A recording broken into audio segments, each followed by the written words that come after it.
bersama Windy Septiana, podcast bersama jaringan Pemret Promed. Hari ini Windy bersama dua cowok keren. Yang pertama moderator kita, Mas Hadi Suprapto. Halo Mas Hadi. Halo. Keren. Selaku Pemret Harian Haluan.com. Karena dibilang keren jadi jaim. Dan juga sekjen ya Mas ya, jaringan Pemret Promedia. Dan yang satu lagi, the special one, the one and only, nggak ada yang tahu kakak yang satu ini, kakak Arif Rosyid. Halo Mbak ini. Selamat pagi. Selamat pagi. Beliau adalah komisaris BSI. Mantan. Oh, mantan? Iya mantan. Oke, nanti. Baru diganti. Oh, baru diganti. Baru resmi. Tergusur. Oh enggak. Baik. Guys, nggak ada yang nggak tahu kan siapa Kak Arif ini. Beliau mukanya sering banget lah kita lihat di layar. Muka pasaran gitu ya. Karir politiknya terus melesat. Awalnya ketika beliau terpilih menjadi BPHMI periode PBHMI. Ya. Ketum PBHMI. Ketum PBHMI periode 2013 2015. Ya. Kemudian Direktur TKN, betul? Wakil Direktur TKN Jokowi K. Ma'ruf. Iya. Di 2019 dan 2024 ini ya naik pangkat lah jadi komandan. Waduh, komandan. Jadi tiap 5 tahun ada peningkatan karir lah ya. Jadi ini markasnya. Markasnya. Selamat datang. TKN Pantang. Selamat datang. Nah, kira-kira gimana sih Mas Arif ini pandangannya untuk politisi muda di era Prabowo Gibran ke depan yang akan dilantik Oktober 2024. Nah, yang udah penasaran pasti Mas Hadi. Kayak mukanya udah mau nanya banget nih. Mas Hadi mau nanya apa sama Kak Arif? Karena dibilang keren jadi agak ini. Iya. Agak grogi. Bajunya udah. Gimana? Mas, saya ini sebenarnya ini apa? Lebih tertarik ke ini beberapa tahun lalu itu kita selalu bertanya-tanya siapa sih Arif Rosyid? Tiba-tiba masuk ke sini, oke lah. Masuk sini sana gitu ya? Ya sebagai ketua PBHMI 2013, oke itu itu kita tahu dari situ. Tapi apakah hanya ketua PBHMI selancar itu? Karena banyak. Ketua HMI kan 2 tahun sekali kan pemilihan kan. Ya. Tidak semua ketua itu bisa eksis. Ini gimana nih ceritanya dari PB kemudian bisa lompat ke beberapa ini termasuk akhirnya masuk ke waktu itu ke Prabowo Ma'ruf ya. Oke. Prabowo Gibran. Ya. Jokowi K. Ma'ruf. Jokowi K. Ma'ruf. Dan sekarang, kalau sekarang sih orang udah terkenal lah. Kan behind. Iya. Man behind the gun. Ya, yang pertama kalau dibilang tadi ketum PBHMI banyak gitu ya, tapi ya mungkin yang dikenal sama Mas saya ya mungkin karena saya kebetulan memilih jalur ini kali ya, karena sebenarnya banyak juga opsi apa namanya ya banyak lah beberapa ketum PBHMI yang akhirnya jadi pengusaha juga sukses di sana gitu. Cuma yang akhirnya lebih dalam nih ngurusin politiknya ya kebetulan saya kan.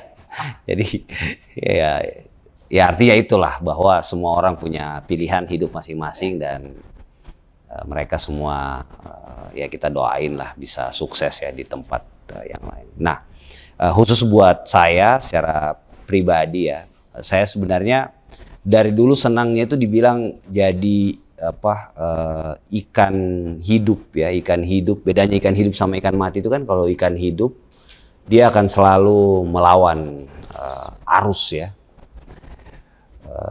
Sesederhana itu dulu, ikan hidup melawan arus, ikan mati itu ikut sama arus. Tapi semakin kesini saya menyadari bahwa ternyata ikan hidup juga itu bisa sesekali ikut arus, gitu ya. Kalau dia mau agak gede, dia akan selalu melawan arus. Tapi kadang-kadang ternyata perlu juga dia ikut arus itu kan, nggak selamanya dia harus ini. Dan itu juga yang kan kalau mau dipikir-pikir ya, aku tuh dokter gigi ya, lulusan dari Makassar. Ya. Terus tiba-tiba pindah ke Jakarta 2010. Itu buat orang tua saya waktu itu ya utamanya ibu ya, karena ibu saya kan dokter gigi. Ya sebagaimana dokter gigi di kampung itu kan pengen anaknya jadi dokter gigi lagi dong ya. Meneruskan. Ya udah punya warisan lah kita ini sebenarnya, ahli waris ya kan. Ahli waris. Ahli waris itu gedung sama pasien-pasiennya kan. Betul. Jadi kalau mau hidup enak sih ya jadi dokter aja waktu itu. Cuma 2010 saya diminta jadi pengurus besar HMI waktu itu. Jadi saya pindah lah. Ya orang tua ibu saya utamanya nangis-nangis karena dia tanda kutip kehilangan ahli waris gitu ya. Pindah gitu 2010, kemudian 2012 saya nyalonin diri jadi ketum PBHMI, alhamdulillah terpilih.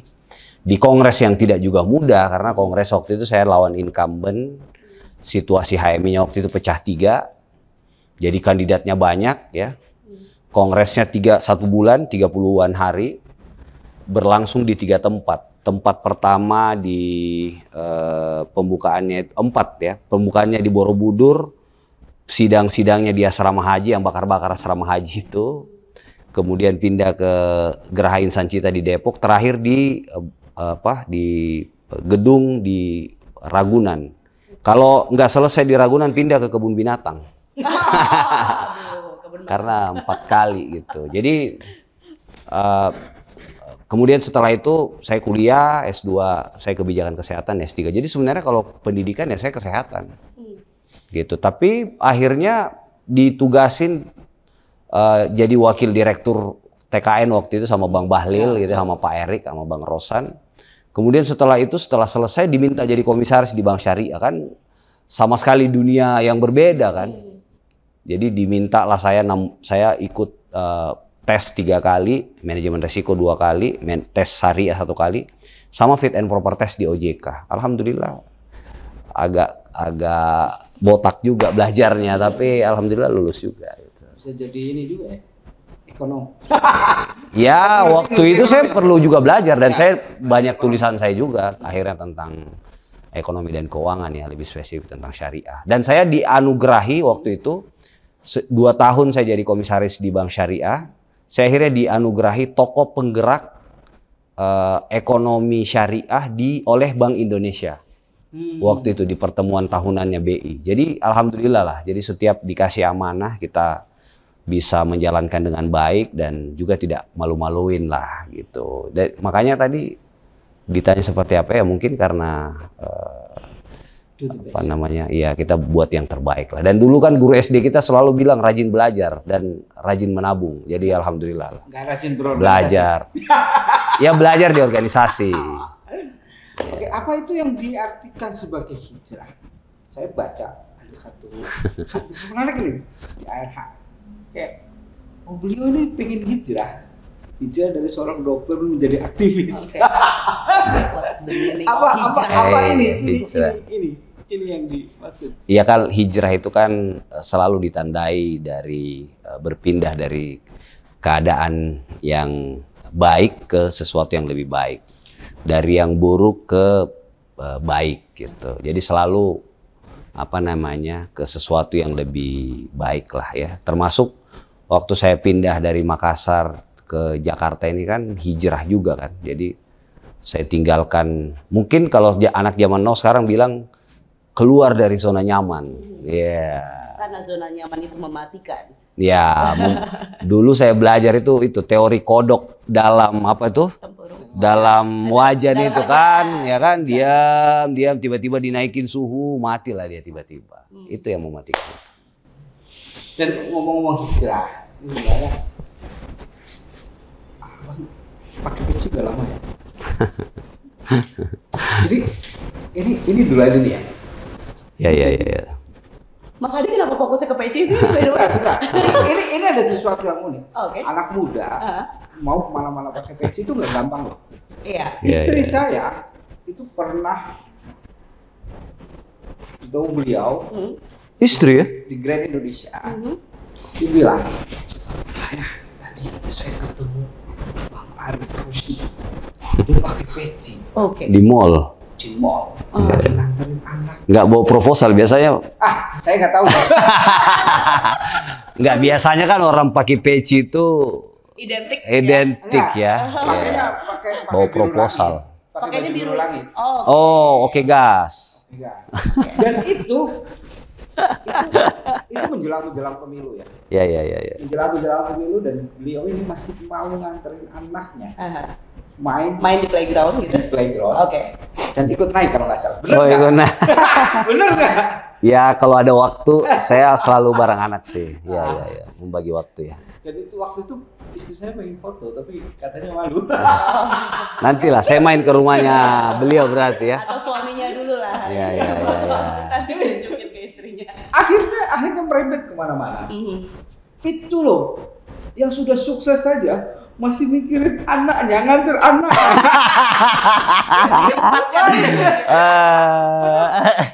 Menjelang pemilu loh. Oh iya. Kalau nggak salah bulan-bulan akhir Januari atau awal Februari itu. Iya. Itu sebenarnya kan waktu yang sangat luar biasa ya. Iya. Padat-padatnya ya. Dan beliau masih betul nggak sih sebenarnya?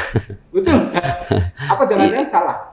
Iya, Kak. Jadi ya sesempit apapun waktu, kalau ada waktu ya tadi ya sesempit apapun itu ya selalu luangkan waktu buat keluarga lah. Apalagi anak saya 4 laki semua. Wah, luar biasa. Gitu. Itu kalau saya nggak ngurusin kecil, gedenya ditonjokin saya. Oh iya benar. Gitu. Jadi ya bagi saya satu kesuksesan juga tuh kalau kita ngurus sesuatu yang lebih kecil sukses gitu ya.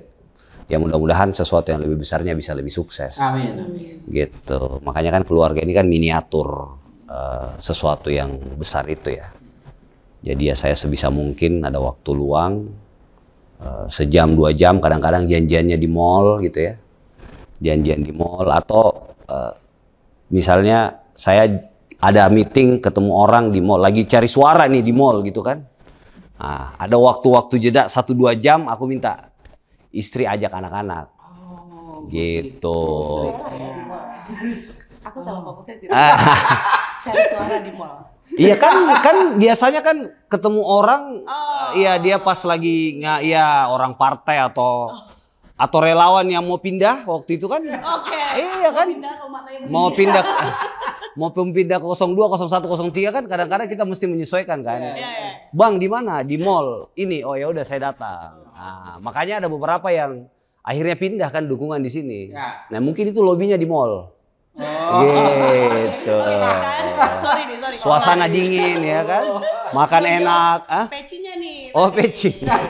Mas Adi kan nanya peci. Ini kaitan sama mall tadi karena istri saya langsung langsung ya notice ya. Muda, pakai peci itu kan nggak banyak. Ya sebenarnya kalau pakai peci dari dulu kan ya, kalau di kampung itu sholat pakai peci gitu. Tapi sewaktu-waktu ya kan. Terus belakangan 2013-15 waktu jadi ketum itu kan setiap acara-acara formal aja kan pakai peci hijau hitam, terus ada renda-rendanya apa sih istilahnya itu ya. Terus semakin kesini saya belajar ya atau berorganisasi lah di HIPMI, di Kadin gitu ya, lihat banyak ketemu banyak orang lah gitu kan. Terus kalau di HIPMI kan tradisinya cipika-cipiki, ya kan. Terus dengan teman-teman yang lain lah, ya itu sah-sah juga gitu bagi sebagian yang lain. Nah cuma dari situ saya belajar bahwa ternyata kita kadang-kadang butuh sesuatu di luar diri kita untuk kontrol diri itu gitu. Jadi dari situ saya bilang kayaknya pakai peci ini menarik juga itu. Dan kan sebenarnya peci ini Bung Karno itu pakai peci di forum-forum internasional ya. Ya, di forum-forum internasional. Jadi sebenarnya peci itu akhirnya jadi simbol nasionalisme juga. Dia tidak hanya terbatas sama teman-teman yang Islam misalnya saya gitu ya. Jadi akhirnya multidimensi. Jadi setelah itu ada juga spiritualnya sedikit buat jaga-jaga diri gitu ya. Ada juga yang apa namanya, merasa nasionalismenya itu penting ditonjolkan gitu. Sebab lainnya banyak juga konsekuensinya kan, akhirnya dianggap tadi ya old school gitu ya. Kadang-kadang ini forumnya misalnya di mall, ini emang ada pengajian di sini, ya ada yang gitu-gitu. Tapi ya seiring berjalan waktu saya jadi biasa. Ini juga bisa jadi menjaga saya dari hal-hal, kan katanya godaan laki-laki ini harta tahta wanita ya kan. Jadi mudah-mudahan wanitanya bisa membatasi ya kan. Kan ada itunya. Jadi orang yang mau cipika-cipika jadi ini perlu nggak ini cipika-cipiki ya kan? Soalnya pakai peci. Tapi saya itu sudah 3 bulanan. Ini misalnya saya jalan-jalan malam-malam pakai peci, soalnya ke kantor ya. Yeah. Ke kantor saya belum pede. Pernah saya meeting di Promedia pakai peci itu semua baru bersorak-sorak. Iya. Dikasih Al-Quran nggak? Reaksi ya. Al-Quran sih. Nanti suruh baca kitab. Tapi betul siapa yang saya rasakan ketika saya jalan-jalan ke mall pakai peci. Saya kan biasanya kalau misalnya ke mall mata jelalatan. Begitu pakai peci mau jelalatan malu. Iya. Itulah yang tadi Arif bilang, menjaga juga sebenarnya. Jadi mau jadi nah akhirnya istri mendukung. Bu. Itu manusiawi ya soalnya. Ya, dan istri mendukung. Pakai peci aja. Biar ingat gitu. Oke. Nah ke kantor belum pede. Oh belum pede. Kak Arif ini penasaran nih. Boleh ya, Kak Arif ini namanya digadang-gadang masuk ke dalam kabinet Prabowo Gibran. Respon Kak Arif terhadap ini gimana? Ya biasa aja sih ya. Oh biasa aja, baik. Biasanya tuh gini, karena sebenarnya sejak 2019 ketika jadi tim sukses Jokowi Kiai Ma'ruf itu juga banyak sekali kan yang setiap daftar nama yang ini selalu ada. Dan waktu itu karena apa namanya baru kali ya. Jadi kan merasa wah, kalau perlu kita viralin, kita tambah lagi ya kan. Gitu waktu itu 2019. Tapi saya tuh semakin kesini ya, misalnya ya tadi ya soal ketika saya diminta akhirnya jadi komisaris BSI. Saya kan waktu ditanya sama Pak Erik, saya bilang, Bang, waktu itu Rif, saya jadi Menteri BUMN, kalau komisaris apa? Saya bilang, Bang, setelah menempuh apa namanya banyak etapa kehidupan ini, mungkin kasih saya ruang yang saya bisa punya banyak manfaat buat orang lain. Waktu itu ditanya, manfaat itu maksudnya apa? Ya salah satunya teman saya banyak di daerah-daerah. Gimana biar saya bisa mengakses atau saya biar bisa ketemu nih sama kawan-kawan saya dan saya bisa kasih manfaat buat mereka. Waktu itu Pak Erik langsung nyambung bilang, oh kalau gitu yang cabangnya banyak ya. Iya, mungkin salah satu indikatornya itu. Wah, cabang banyak itu cuma pilihannya cuma bank, Himbara, Rif, dan yang kedua PT Pos. Ya, Himbara kamu nggak punya pengalaman, latar belakangmu kesehatan dan lain-lain. Terus PT Pos masih rugi gitu. Jadi ya buat kemana-mana kan akan membebani juga gitu ya. Akhirnya 1 bulan setelah itu Pak Erik nelpon, Rif kita udah rapat kamu untuk sementara di Bank Syariah Mandiri waktu itu. Oh, BSM belum merger kan. Di anak perusahaan dulu. Oh ya saya bilang saya dimanapun Bang, karena bagi saya berkhidmat gitu ya atau berkontribusi atau bermanfaat buat orang lain itu jauh lebih berarti gitu. Nah dari situ ketika jadi komisaris BSM kemudian akhirnya merger BSI kan jadi gede kan. Jadi untungnya sekarang terakhir itu 5,9 triliun, 5, sekian triliun lah gitu. Ya gajinya ratusan juta juga lah ya, tantimnya miliaran ya kan.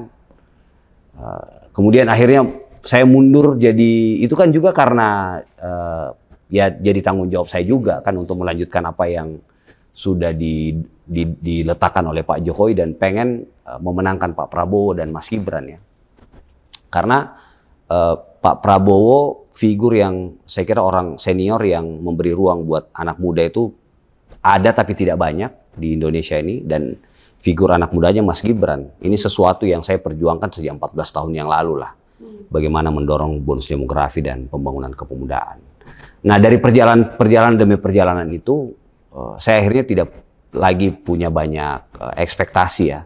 Saya bermimpi seperti ini saja itu kan udah jauh sekali kan. Saya dulu mimpinya jadi dokter, jadi apa, terus tiba-tiba jadi seperti ini. Jadi bermimpi untuk jadi jadi kabinet aja saya ya nggak berani lah gitu ya.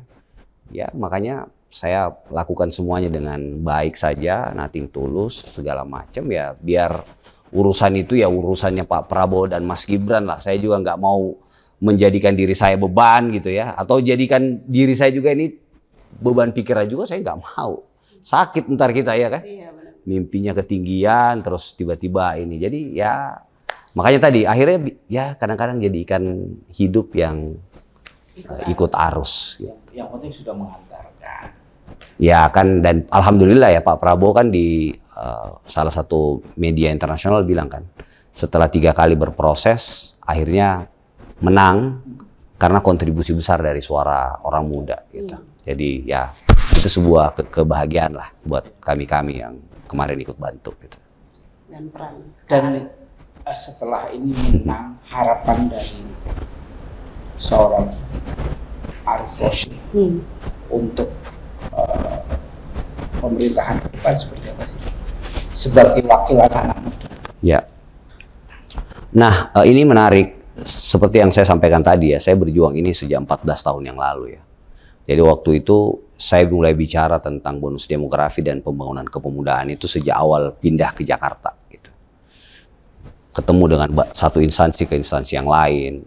Sampai akhirnya ketika saya terpilih 2013-2015, saya diundang tuh ke istana gitu. Satu-satunya organisasi yang bawa dokumen waktu itu kami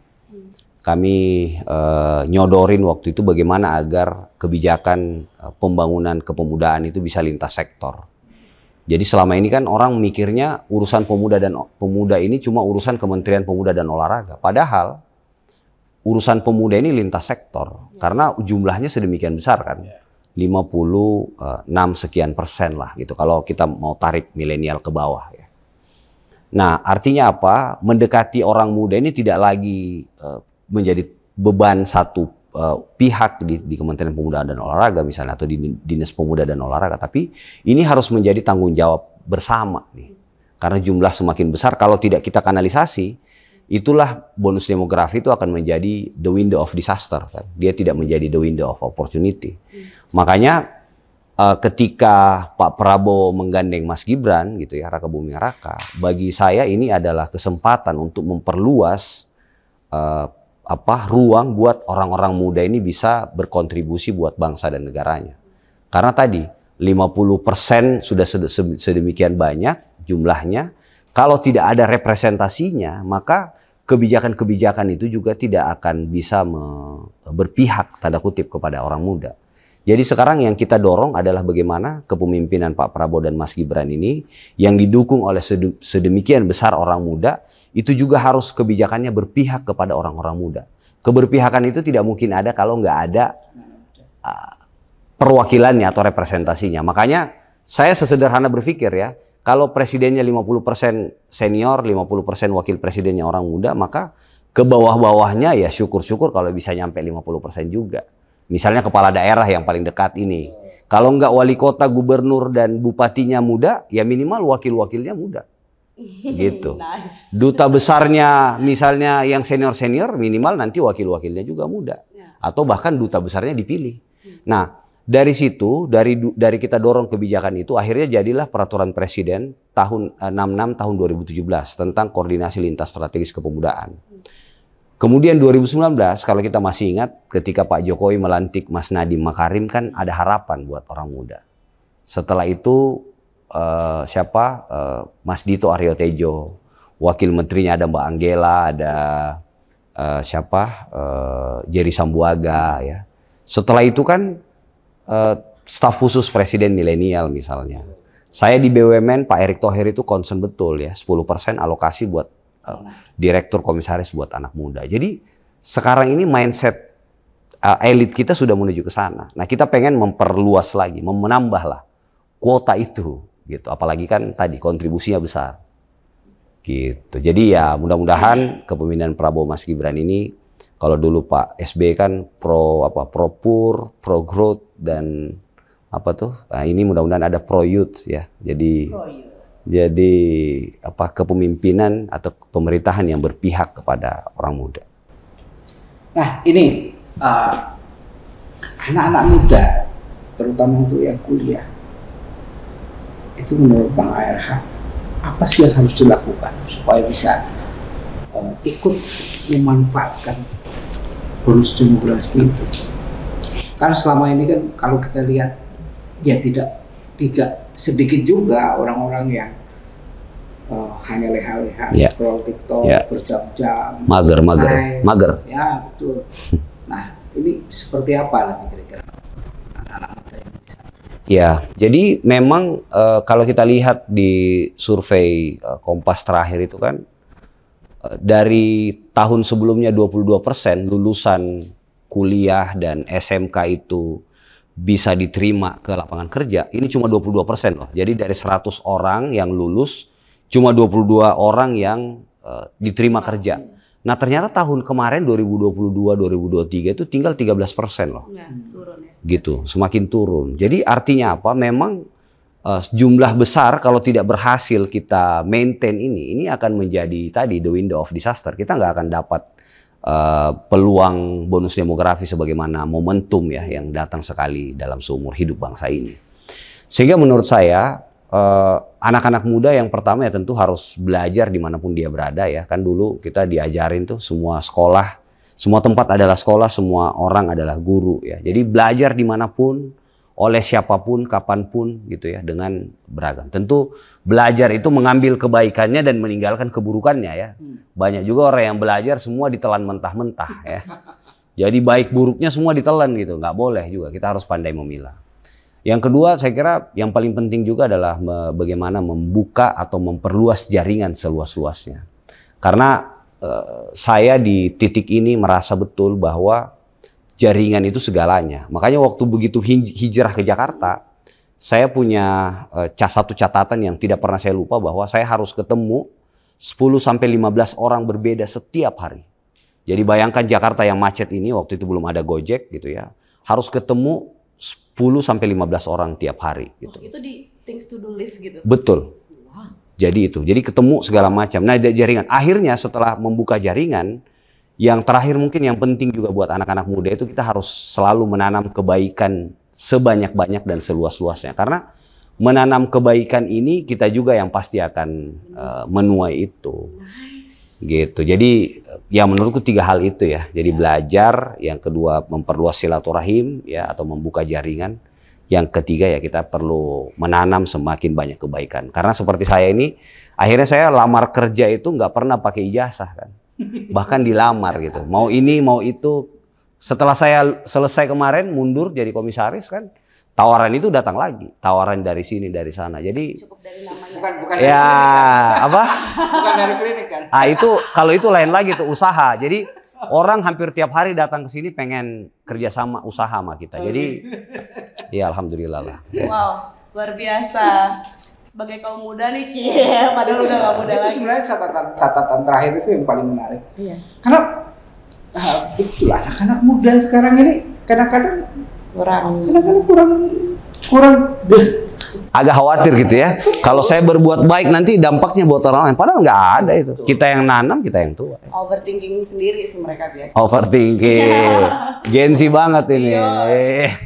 Jaringan adalah segalanya. Nice. Nah. Dapat banget nggak sih? Thank you ya.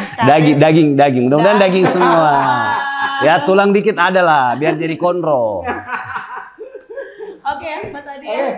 Thank you. Bye. Bye dulu boleh. Oh, bye.